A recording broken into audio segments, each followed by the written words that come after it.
Bonjour à tous, bienvenue dans cette nouvelle vidéo qui va être un post-mortem comme d'habitude de Delta Green avec donc le second scénario de la série God's Hunt, donc la chasse divine, qui est une campagne, on le rappelle, compagnonne de la campagne principale qui s'appelle God's Thief, qui est beaucoup plus compliquée à gérer et qui, contrairement donc, au scénario dont je vais vous parler aujourd'hui, ne peut pas être fait sur une base de quiproquo, parce qu'il y a pas mal d'éléments mécaniques qui jouent, ça se joue sur une longue période de temps.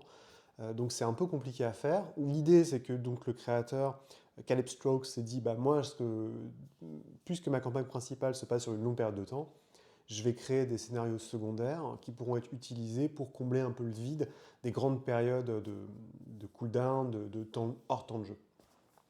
Donc le scénario dont je vais vous parler s'appelle God's Breath, donc le souffle divin, qui se passe dans la riante contrée du Colorado en 2017, si je ne dis pas de bêtises. Les scénarios se suivent plus ou moins avec des échéances de 1 an, 2 ans, à la fin, enfin début d'année 2015 jusqu'au tout début 2020.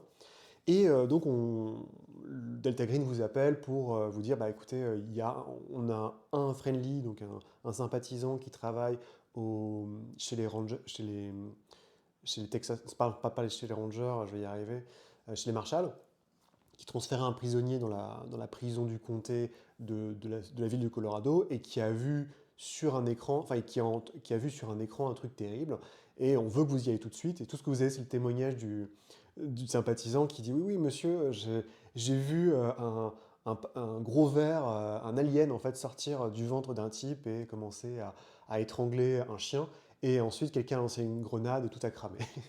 Donc vous êtes donc Delta Green, évidemment, est très très énervé. Il crée une fausse task force de la DEA pour dire que le type qui est mort dans la cellule avec l'alien dans le bide était un agent de la DEA, ce qui fait évidemment que tout le monde est complètement flippé au niveau de la prison, puisque dès qu'ils ont vu ça, en fait, c'est les tauliers qui ont essayé de cramer le monstre, simplement. Donc vous arrivez sur place, vous avez des faux locaux, hein, c'est un peu toujours comme d'habitude, et Delta Green vous donne toujours le bon vieux ordre de mission qui est identifier la menace si ça nous concerne, si la menace existe, neutraliser les vecteurs et enfin cacher vos traces. Donc c'est pas très difficile. Votre couverture est pas extrêmement forte, mais on s'en fiche parce que concrètement, vous allez arriver dans la prison où tout le monde est méga stressé.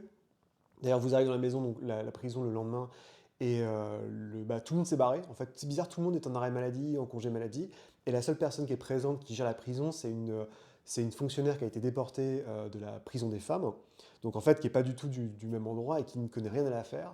Vous apercevez que les emplois du temps de la veille ont été arrachés, donc en fait, tout le monde essaye de couvrir ses traces, c'est un grand moment de bureaucratie. Et enfin, vous réussissez à choper le maître chien qui, lui, est de service et qui a vu tout ce qui s'est passé et qui a participé à l'opération. Vous apercevez qu'en fait, ils ont chopé un mec qui était défoncé, qui vapait près d'un. Enfin, un enfant paumé qui vapait près d'un truc, un stand de hamburger. Ils l'ont chopé et vu que le mec était complètement défoncé et arrêtait pas de tousser, ils ont commencé à lui faire subir des violences policières. Donc, ils l'ont tapé. Vous avez la caméra, en fait, qui a été récupérée par le mec de la canine pour éviter justement de se faire pincer par avoir une sorte de preuve quoi, pour faire chanter les gens qui viendraient l'embêter.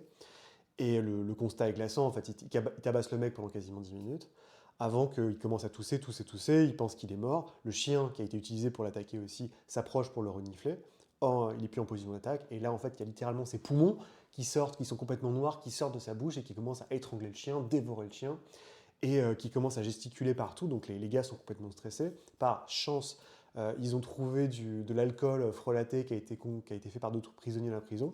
Ils balancent une grenade au phosphore, enfin ils balancent une grenade aveuglante, je crois, et en fait tout crame. Et donc comme ça, tout est carbonisé dans la cellule. Le chien est compris, et donc vous arrivez là-dessus en disant mais qu'est-ce que c'est que ce bordel? Comment on va comprendre ce qui se passe? Donc, grande tradition Delta Green, vous faites peur au mec. Il vous donne tous les détails qu'il a et il vous explique en gros tous les éléments du dossier pour mettre le mec en prison ont été déportés à la cour pénale, que d'un autre côté le corps a été envoyé pour autopsie. Donc évidemment, c'est à vous d'aller voir tout de suite pour, à faire identifier le corps, voir qu'est-ce qui peut l'affecter, et aussi de l'autre côté, aller dans la cour pour voir si les éléments de preuve. Et en gros, les deux éléments, donc l'anatomie, l'autopsie, c'est un grand moment de rigolade parce qu'il n'y a plus de poumons. Hein. Donc, qu'est-ce qu'on fait? Comment est-ce qu'on vend ça? Heureusement, et après, se débarrasser du corps parce que vous voulez pas que le médecin légiste tombe là-dessus. Enfin, ça serait inexplicable. Rappelez-vous, Delta Green, le surnaturel n'existe pas. Donc, il faut cacher ces preuves. Et ce que vous vous rendez compte, c'est que c'est comme si ses poumons, enfin ce qu'il en reste, en tout cas les tissus, avaient subi. Le type avait chopé un cancer en phase terminale des poumons en moins d'une semaine, quoi. Donc vous trouvez aussi les preuves du côté de la cour pénale et vous apercevez quand le type avait auparavant volé un sac, que dans le sac il y avait donc qui appartient à une fille qui habite au fin fond de l'Oklahoma, qui est prof. Et donc quand vous l'appelez pour lui rendre son sac, elle dit non non mais c'est bon, gardez-le parce qu'en fait si l'école apprend qu'elle fumait du CBD, de la weed, elle va passer en tôle. Et donc le seul élément que vous avez, c'est donc les antécédents du gamin, qui là se rapportent. Donc moi j'ai un peu négocié parce que l'idée c'est il y a un lien quand même entre chacun de ces scénarios et l'histoire principale qui est la campagne God's Teeth que je suis en train de faire jouer. Dans God's Teeth, je vais juste vous donner un élément, donc couvrez vos oreilles si vous voulez pas en entendre parler. C'est lié à un orphelinat qui était géré par un culte très très méchant, dédié à une divinité de la croissance que vous connaissez sous le nom de Shum-Niggurath. Et les enfants qui étaient torturés là-bas ont été sauvés par les PJ. Et après on joue pour voir les conséquences. Donc ce qu'on s'aperçoit dans la campagne, donc vous pouvez revenir, on s'aperçoit dans la campagne principale, la campagne secondaire de God's Hunt, c'est qu'à chaque fois il y a un lien. Donc dans le premier scénario, il y avait un lien parce que je vous laisse regarder la campagne que j'ai faite sur God's Eye. Et dans God's Breath, vous apercevez que le gars qui est mort, en fait, était un des orphelins de cette maison qui s'appelle Cornucopia House. Et donc, en fouillant, moi ce que j'ai dit, c'est que les gens Delta Green, qui était l'équipe principale qui fait le scénar, donc sur une autre table, hein, ça n'a rien à voir, Delta Green dit juste, l'agent traitant dit aux mecs qui font le scénario God's Breath, bon écoutez, il y a déjà une équipe qui s'appelle le groupe Masticate qui est présent là-dessus. Tout ce que je peux vous dire, c'est que le type que vous avez identifié faisait partie des enfants, qu'il était lié à un culte, et que donc potentiellement le simple fait qu'il était préparé par le culte et qu'il y ait un agent chimique qui soit mis dans sa bouche a pu le transformer en fait, et ça a enclenché une transformation. Donc d'un côté, les PJ sont là genre tout, on peut respirer un petit peu parce que très rapidement ils s'aperçoivent évidemment le paroxysme de l'histoire, c'est évidemment, enfin le cœur de l'histoire, c'est que la drogue, puisque ça se passe au Colorado où la marijuana est désormais légale, mais bref, il y a plein de complications, et qu'il y a une entreprise qui s'appelle Avalon Gardens qui est responsable de la marijuana que le type avait fumée et qui l'a transformée en poumon sauteur, pour aller vite. Donc d'un côté, les PJ sont là en train de dire bon, on a la cible, on se dit que c'est Avalon Gardens qui pose un problème, mais de l'autre, on n'aura pas de poumon sauteur. On n'aura pas de poumon sauteur parce qu'on sait très bien que c'est uniquement les enfants identifiés de la Cornucopia House, et encore il n'y a pas beaucoup d'enfants qui sont identifiés parce que ça s'est passé il y a très très longtemps, ne devrait pas poser de problème. Par contre, on s'aperçoit en regardant la liste des accidents et des problèmes qui sont apparus mystérieusement en faisant le parallèle sur la période où Avalon Garden est sorti de terre donc, grosso modo sur les 3 dernières années, on s'aperçoit qu'il y a beaucoup plus d'accidents et de faits un peu, pas étranges, mais il y a des faits divers qui sont liés à cause de gars ou de femmes qui étaient sous l'emprise de la marijuana, qui s'appelle la Yerba al Loco, je crois, qui a des noms un peu bizarres, hein, justement, donc c'est Avalon Garden, donc c'est que des jeux de mots sur la table du roi Arthur, parce que justement, les créateurs, c'est un gars et son fils qui s'appellent les Knight. J'ai plus les noms en tête. Je crois qu'il y a, je sais plus, c'est Ted Knight et l'autre. Non, Ted Knight, Ted Knight, c'est Blue Beetle. Moi, je sais plus. Il y a le Knight père et Knight fils, et en gros, Knight fils, je crois que c'est Summer Knight. Le fils est en gros, c'est un frat boy, il a mon âge. Il s'est lancé dans le capitalisme pour vendre de la weed. Et on s'aperçoit que sa weed, elle a rien d'exceptionnel en fait. C'est juste qu'elle est un peu plus forte que les autres. Mais quand vos personnages commencent à l'analyser chimiquement, font appel à des laboratoires, ils disent en fait, on voit pas trop où ça va. Par contre, ce qui est intéressant, c'est que quand ils commencent à l'analyser, ils s'aperçoivent que Knight, donc le fils qui a lancé l'entreprise, a auparavant, quelques années avant de fonder sa boîte, il avait déjà fait une demande auprès de l'examen de toxicologie qui est demandé. Alors vous allez voir, vous allez tout apprendre sur sur la marijuana, la commercialisation, si ça arrive en France. Donc en fait, avant de distribuer de la drogue, de la marijuana, vous êtes obligé de la faire, d'avoir une patente auprès de l'État pour qu'il vérifie que chimiquement elle soit bonne et qu'il n'y ait pas des empoisonnements possibles quand les gens vont la fumer. Et donc on s'aperçoit que Knight avait, avant d'avoir sa propre entreprise qui s'appelle Avalon Gardens, déjà demandé à tester un échantillon pour une autre plante, pour une autre entreprise qui s'appelle, de tête je l'ai plus, je crois que c'est Global Agricultural quelque chose, on va l'appeler GAP, c'est Global Agricultural Products. Donc en gros le type bossait déjà dans une boîte, il était marketeur à la base donc c'est un peu bizarre, et il a demandé à vérifier, à tester en fait une autre plante. Les plantes sont étonnamment, donc après quand vous montez la piste, les plantes sont étonnamment similaires. Vous avez aussi la possibilité, il y a un grand projet, et je crois que c'est vrai, hein, c'est pas un truc inventé, mais il y a un projet dans le Mississippi, il y a une université qui fait des recherches pour faire une sorte d'arbre généalogique de toutes les plantes de, bah, de, de marijuana qui existent au monde.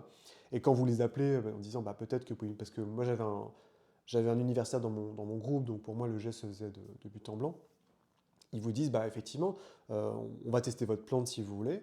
Et quand ils vous ramènent les résultats, ils disent, c'est bizarre, votre plante est identique, enfin quasiment identique à, je sais pas, à 80%, à une plante qu'on a testée il n'y a pas très longtemps, qui s'appelait la Yerba alloca, et il y avait une enquête de la DEA qui était présente sur cette plante-là. Donc vous êtes là, genre, bon, ok, c'est bizarre. Et quand ils vous donnent les résultats de la Yerba alloca, donc en gros la V1, la version Y1 de la plante que vous avez, votre plante on va l'appeler la Y3, donc celle qui est distribuée dans le commerce, vous apercevez que bah, la plante a une pureté incroyable au niveau de... Enfin, il n'y a pas de pesticides dessus. Ce qui veut dire que ce niveau d'absence de pesticides la ferait remonter à un niveau au moins datant de la préhistoire. donc déjà, vous êtes là, c'est quand même un peu bizarre. Et donc vous contactez l'agent et vous... et d'ailleurs, l'échantillon qui a été donné donc, par Knight dans sa première entreprise, donc la Y1 dont je vous parle, hein, elle a été, c'est pas la plante en fait que Summer Knight, enfin que Knight la première fois a donné pour vendre une plante X pour le compte de GAP. C'est une plante qui a été donnée, c'est un échantillon qui a été donné par une agente de la DEA. Et quand vous l'appelez, elle vous dit bah, il y a une grande opération qui a été. En fait, cette plante j'ai trouvée dans la maison d'un membre du cartel de Sinaloa. Et c'est bizarre, du jour au lendemain, on a tous les mecs tous les lieutenants du cartel Sinaloa ont disparu. Et on n'a aucune trace, on ne sait pas ce qu'ils sont. On n'a pas retrouvé leur corps, on n'a rien trouvé. Et on a retrouvé un échantillon de cette plante. Et en montant la piste, la fille de la DIF vous dit bah, en fait, ça appartient. On pense que cette plante était liée à un tout petit fournisseur qui bossait avec le cartel de Sinaloa, qui est lié au. Alors, j'ai plus le nom, mais en gros, c'est Tiger Transit. Donc, c'est les Chochos, qui était un tout petit fournisseur du cartel de Sinaloa, qui s'est fait rouler dans la farine par le cartel de Sinaloa. Et donc la fille vous dit, mais c'est pas, enfin, ils peuvent pas s'être vengés comme ça mystérieusement, ça veut dire qu'ils auraient dû être à 10 endroits à la fois et faire disparaître 10 personnes, donc j'ai arrêté l'enquête. Et cette plante n'a jamais été commercialisée. Et donc, bah, évidemment, vous connaissez l'appel de Cthulhu, donc vous savez que les Chochos, comment dire, voilà, ils ont des liens avec le surnaturel, donc ça veut dire que bah, potentiellement il y a un ancien ennemi de Delta Green, et ça vous ne le savez pas, si vous êtes juste nouvel agent de Delta Green, qui œuvre et qui a potentiellement essayé, de faire partir, parce qu'en fait on s'aperçoit que GAP leur appartient, évidemment, donc on s'aperçoit que, il y a une plante qui s'appelle, on va appeler la Y1, qui a été d'abord envoyée à droite à gauche par tous les aspects criminels, et donc le cartel de Sinaloa s'en est bien mordu les doigts.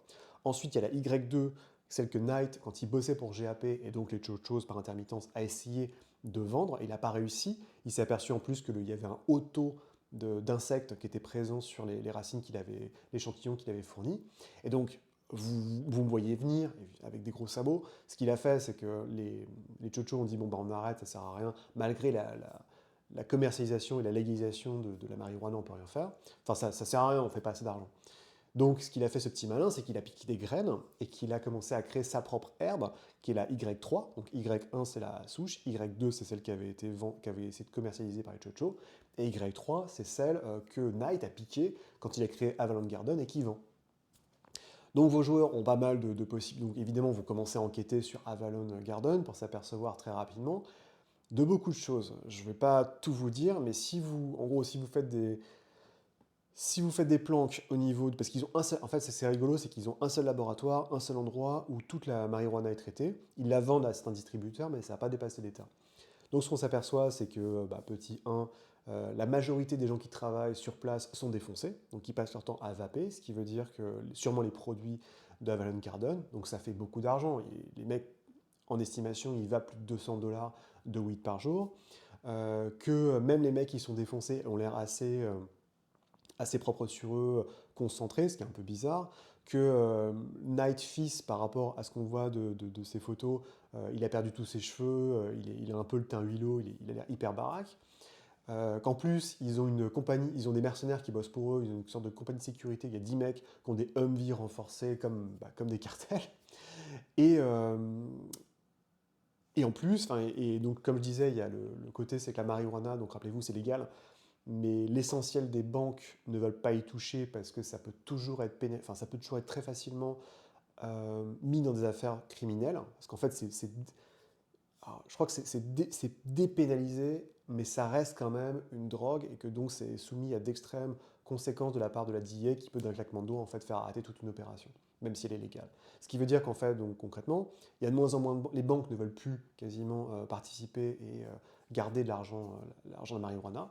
Donc, donc il y a des ATM par exemple, où la majorité sur place, dans les dispensaires, et la majorité des achats se font avec du cash. Donc vous enquêtez et vous apercevez que bizarrement, ils ont mis tout leur argent, tout ce qu'ils ont gagné, ils l'ont mis dans, dans une banque simplement, ils ont mis ça dans un coffre de banque et un jour la banque a dit nous on arrête, vous récupérez votre argent, ça craint.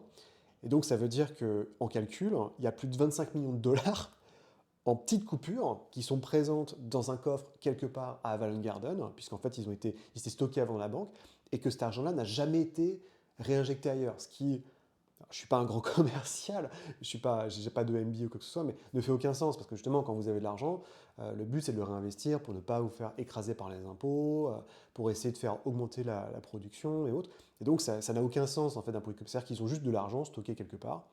En plus, donc il n'y a qu'un seul centre. On s'aperçoit que vu la vitesse de distribution de la marijuana à droite et à gauche, ça veut dire qu'ils ont réussi par rapport au procédé de croissance à faire pousser la marijuana 2 fois plus vite que escompté. Donc, évidemment, vous, fidèles joueurs de l'appel de Cthulhu, vous dites ça sent quand même Chounet Gourat. Et vous n'avez pas tort. Donc, après, beaucoup de possibilités enfin, vous pouvez faire beaucoup de choses. En gros, moi, ce qu'ils ont eu, c'est qu'ils ont fait une enquête. Ils ont dit, ils se sont dit qui dirige l'opération. Donc, il y a les Knights qui ont l'air vraiment dedans. Il y a le chef de sécurité qui a l'air d'être un gros con extrêmement bourrin. Et ils sont aperçus, en fait, ironiquement, et ça c'est la grosse ficelle du scénario, c'est que le chef scientifique, charge chimiste de l'opération, ne consomme rien. Et semble être un mec très carré, qui a sa famille en dehors. Donc, et il s'est aperçu que le gars bossait souvent sur son ordinateur, dans un café à côté, avant de rentrer chez lui. Donc, il y a moi j'ai un informaticien qui a mis un hacker qui a mis un verre sur son ordinateur pour accéder à ces informations. Il y en a un autre qui a commencé à hacker en fait les communications pour suivre un peu, parce que les Knights sont pas sont pas hyper forts en fait en informatique, donc au moins ils ont pour un peu suivre le procédé. Et l'idée c'est que là le gros truc du scénar, c'est évidemment une fois que vous avez fait toute l'enquête préliminaire sur les souches, sur la drogue, vous avez accès potentiellement au journal intime de Night Fist, et c'est là où c'est l'horreur. Donc en gros vous apercevez qu'effectivement oui, il a piqué une graine à GAP, oui, il a fait pousser de la marijuana, mais il est devenu complètement accro à la Y3, donc à la marijuana qu'il vend, et il s'est dit, mais comment je vais faire pousser la marijuana, comment je peux l'avancer, comment je peux avancer. Et par des rêves, il a compris qu'il fallait assassiner des gens pour les nourrir à la plante. Donc il a, sous des faux profils Tinder et compagnie, dragué des meufs, il les a égorgées dans son local en coupant les caméras et les a balancées dans les plantes. Et ça veut dire qu'il y a la Y3 qui est la plante officielle où il n'y a aucun souci, elle est normale, enfin plus ou moins.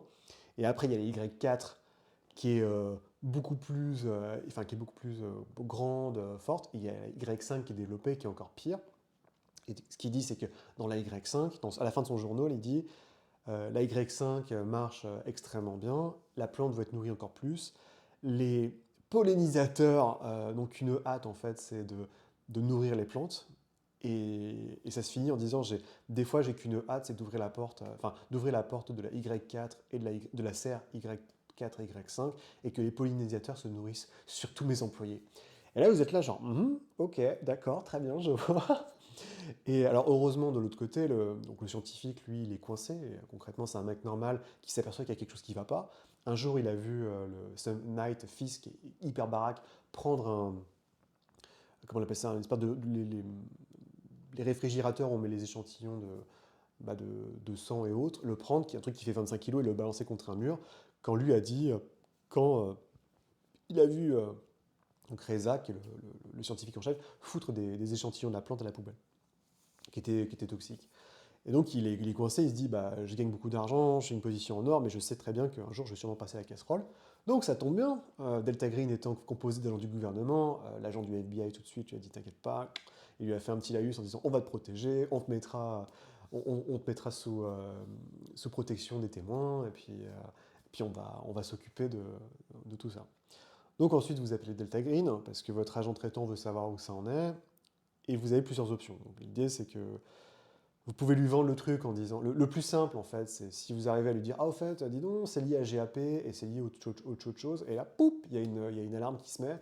Et il y a le président, enfin le directeur du programme qui va dire bon, ok, c'est bon, vous inquiétez pas, on va tout. Enfin, maintenant, opération, c'est tous les buter. Point. Et mettre des preuves. Et c'est ça qui est horrible.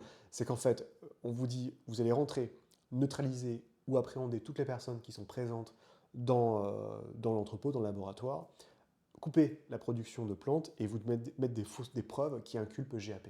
Parce qu'en fait, Delta Green est toujours en guerre contre les choses. Mais il y a plusieurs possibilités aussi. C'est-à-dire que si vous n'avez pas ça, vous pouvez leur dire, dis donc, il y a 25 millions de dollars qui se baladent dans un coffre. Ce qui veut dire que Delta Green va dire, bah, il vaut mieux que cet argent nous serve à nous que aux forces occultes pour aller vite. Donc ce qu'ils vont faire, c'est qu'ils balancent des rumeurs sur Internet en disant, oh, dis donc, ils ont beaucoup d'argent là. Et Delta Green, sous leur couvert, enfin caché, va intervenir pour braquer, en fait, vous faites un braquage pour piquer l'argent.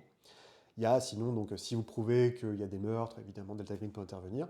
Mais l'idée, en une idée comme mille, c'est là où ça devient très rigolo, c'est que le scénario change complètement, puisque Delta Green, donc avec un peu de chance, le scientifique en chef vous a donné des plans, il vous a donné sa carte d'accès, parce qu'il y a plusieurs niveaux en fait, d'accès, notamment l'accès max 4, c'est pour avoir accès aux serres, donc les serres protégées, la 3 et la 4. Avec un peu de chance, vous avez réussi à monnayer votre truc. Et arrive une autre équipe de Delta Green, qui est l'équipe Epsilon, qui est dépêchée en moins de 24 heures. Ils arrivent à 5 heures du mat. Ils font bon, bah, ok, maintenant c'est bon.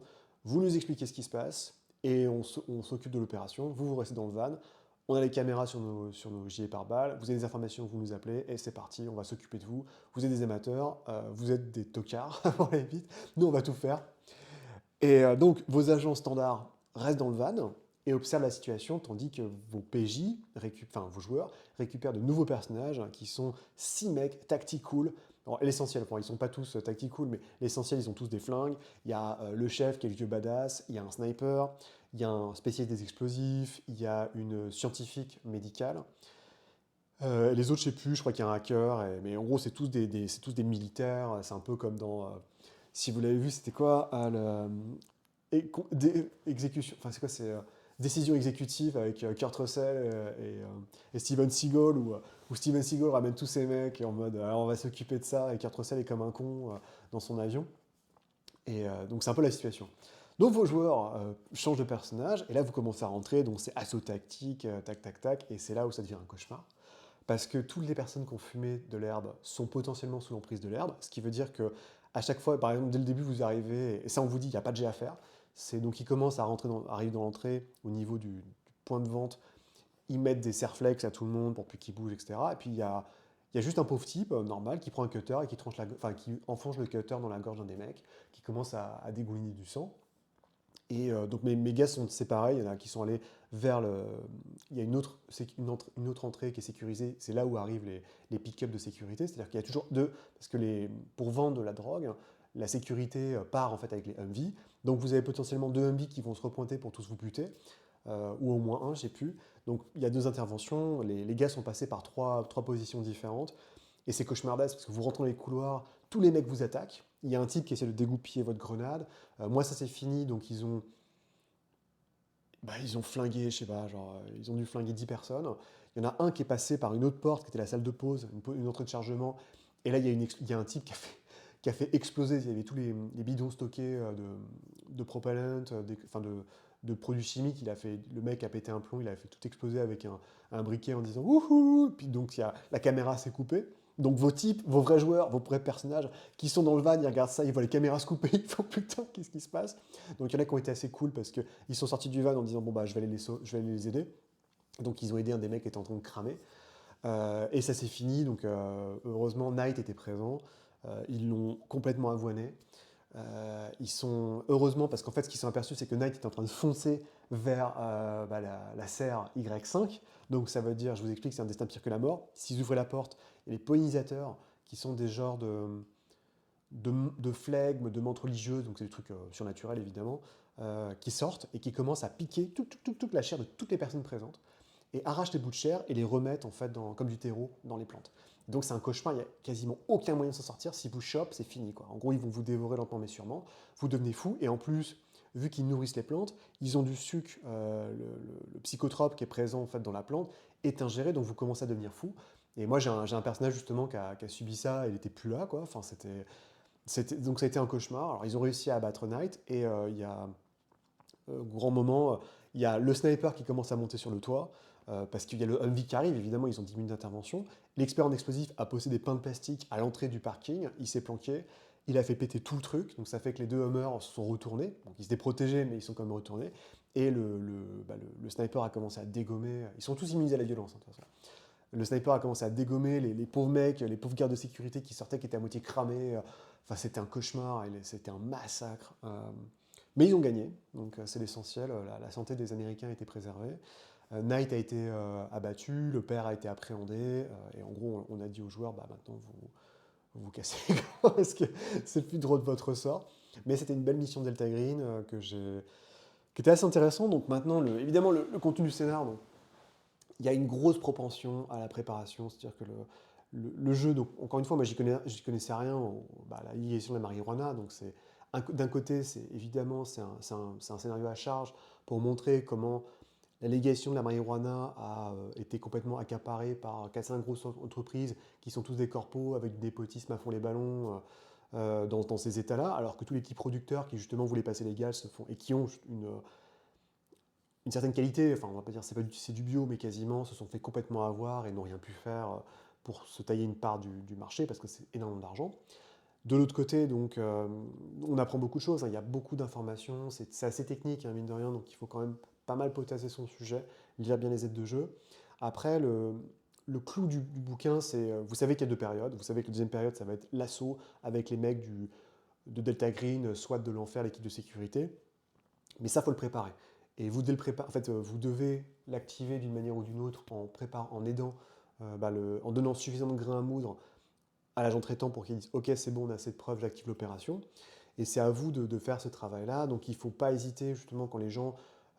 Si vous avez des joueurs qui n'ont aucune compétence de médecine ou aucune connaissance de chimie, de chimie, ce qui sera sûrement le cas, vous devez leur dire Delta Green a des contractants, ou peut-être que tu peux utiliser tes contacts pour. Donc ça prend un peu plus de temps, mais c'est pas grave, vaut mieux procéder comme ça. Mais le linchpin, donc vraiment l'aiguille, le moment qui fait basculer le scénario, c'est soit quand vous trouvez les informations liées à Knight et son journal intime, soit quand vous arrivez à interviewer et protéger le scientifique en chef, qui sont vraiment les 2 grosses mamelles du scénario, même si je trouve ça, c'est un peu, je ne vais pas dire dommage, mais c'est vraiment assez fondamental en fait pour comprendre ce qui se passe.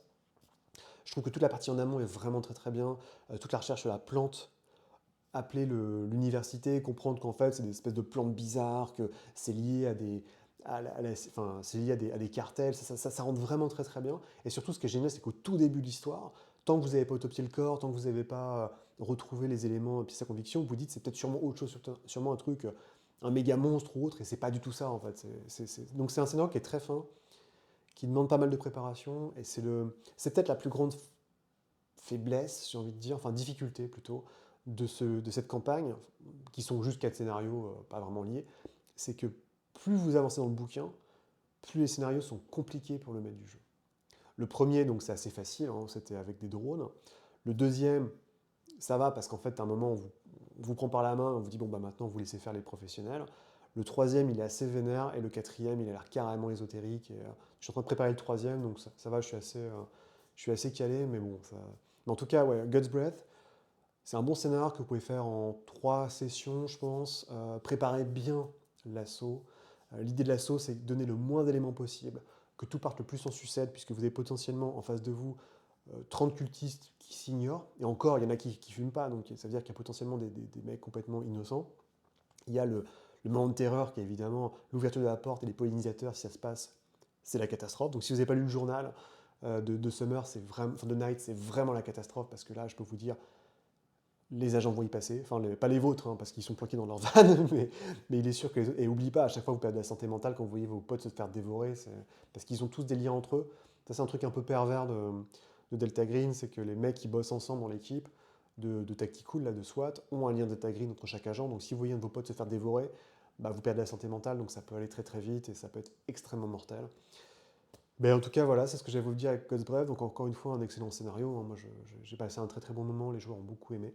Donc c'est super, et ce qui est vraiment très très bien, c'est ce côté terre à terre, avec à chaque fois un thème, donc évidemment c'est l'Amérique moderne, mais il y a vraiment ce thème, je ne vais pas dire anti-Trumpiste, mais c'est ça, enfin c'est clairement, c'est des mecs de gauche en fait, c'est ça qui est très rigolo avec Arc Dream Publishing, c'est que c'est vraiment des types qui sont très à gauche, mais qui d'un autre côté, dans les scénarios, le font assez subtilement pour dire, bon bah voilà, le cœur de mon scénario c'est ça, c'est la gentrification de la vente de marijuana, pour aller vite, qui a été faite uniquement par les petits copains républicains qui se font du fric, mais c'est pas le cœur du scénar, c'est-à-dire que le cœur du scénar, ça reste une enquête surnaturelle que vous allez subir, mais vos joueurs peuvent quand même le sentir en se disant, mais putain, c'est pas normal que t'es encore un fils, enfin son père et son fils qui sont pétés de thunes, parce que le père est pété de thunes, évidemment, il a des concessions de Corvette, il est de Porsche, il est ami avec le gouverneur.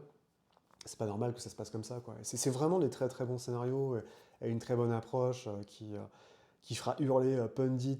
Parce que j'ai lu ça, je me permets un dernier aparté, mais je connaissais pas le drama autour de ça. Sur Reddit, il y a un truc, il y a un subreddit qui s'appelle Hobby Drama, donc c'est l'espèce de polémique sur certains hobbies, on peut ni rien y connaître, et il y a un mec qui a fait sur un type qui s'appelle RPG Pundit, qui est un gars qui fait essentiellement de l'OSR, mais qui est hyper, je sais pas, qui a pété un câble et qui vit en Uruguay, qui est complètement Trumpiste à fond les ballons. Et le mec, il a créé avec ses potes, il a été kické évidemment des RPG-Net, qui eux sont plutôt, disons, dans le côté, le camp de la mort, la tolérance, où c'est faut être hyper de gauche, faut faire attention à ce que vous dites, il faut être propre. Moi j'ai beaucoup de mal, hein. Je trouve qu'ils sont trop vénères justement pour moi, mais j'aime bien lire, c'est super intéressant. Et en fait, le mec, il a créé son propre forum qui s'appelle, je crois que The RPG Site, où c'est vraiment, ouais, machin, le vrai jeu de rôle, comme on l'aimait avant et tout. Et j'ai halluciné, ils ont fait une liste de tous les éditeurs éthiques. Et en gros, les mecs, il y a le vert, le jaune, le rouge. Donc le vert, c'est tous ses potes, quoi, qui font que du RPG à la papa, ou en disant, ouais, mais c'était mieux quand il n'y avait pas de meuf, il n'y avait pas de noir pour aller vite, quoi. Enfin, je suis bourrin, mais c'est un peu ça. Et dans la liste, et dans le côté rouge, vous avez genre... C'est énorme. Ouais, Arc System et tout. Dennis Detwiller, il est atteint du trouble derangement central, enfin du trouble Trumpiste. En gros, c'est les gens qui sont obsédés par Trump, comme Rob Reiner, paix à son âme. Et t'as tous les mecs et tout, c'est pareil avec, évidemment, Chemical 7, ils font ouais, mais c'est pas normal, il y a des femmes naines forgeronnes et tout. C'est un truc de fou, quoi. Le mec, tu te dis, mais quand on est là, quoi, faut.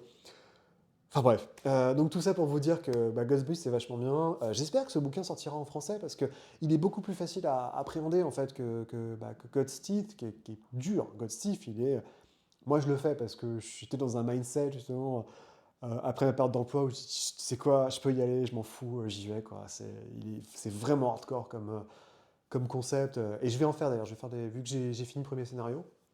Je vais faire une vidéo. Donc, ce que je ferai, c'est que je ferai une vidéo, comme d'hab, un peu comme Sim Baroum, où je vais vous donner mon ressenti sur le scénar par scénar. Je ferai une vidéo sur tous les PNJ, donc, parce que c'est vraiment compliqué, ça se passe sur une très longue période de temps.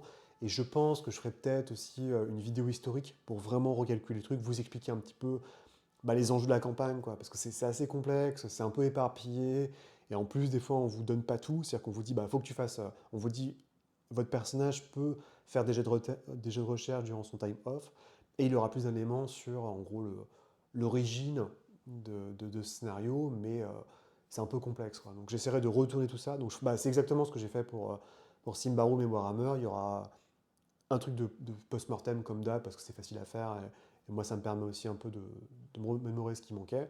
Il y aura un truc sur les PNJ, parce qu'il y en a quelques-uns mine de rien, et il y en aura une sur vraiment l'histoire de God's Teeth. Donc attention, il faut être bien accroché, c'est pas... Je suis pas une vierge effarouchée en général, enfin voilà, j'aime bien beaucoup de trucs assez crades, que ce soit en jeu vidéo, en livre ou autre, mais là c'est quand même assez vénère. Et des fois tu sors de ça, tu fais mais en fait à quoi bon, quoi, t'as envie de jeter le bouquin, tu te dis bon en fait les joueurs sont coincés entre le marteau et l'enclume, et il faut l'accepter, et en plus c'est des thèmes qui sont assez âpres. Donc voilà, en tout cas c'est tout pour aujourd'hui, j'espère que ça vous a plu, je vous dis à très bientôt, allez salut.